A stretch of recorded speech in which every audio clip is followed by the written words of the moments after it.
So one of the big changes, and this is once we go from a planning level model into a pre-design model, is we invest a lot more in detail. There's been a lot more infrastructure that we added, and we did that starting with that Doan Brook restoration project where we added at least 2 miles of additional storm sewers and then had more refined catchments for how much runoff is getting loaded to those pipes, and making sure we have the right assumptions that we base on that course model to come up with those designs to make sure do we have it right. So there's a lot of that was added to it. Another thing that we did is we added a lot more monitors along the Doan Brook system.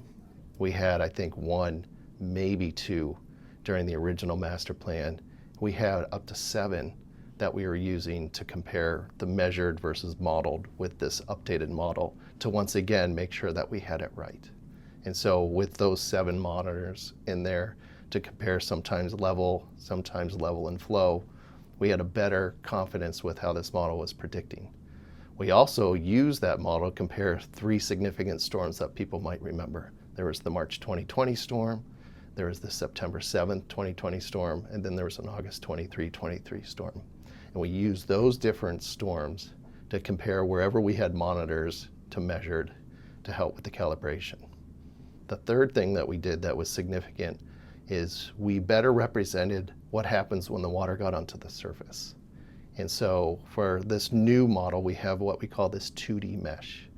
And this 2D mesh is like a better representation of taking that digital surface and representing it into these, we call them hexagons, where they're like maybe 200 square feet hexagons, and representing that anywhere where we think the water gets out of the stream and then onto the surface, whether it's North Park Boulevard, Coventry Road, University Circle. So we have all these little 200 square foot cells that better represent how the water, if it surcharges onto the pipe, and then where it routes after that.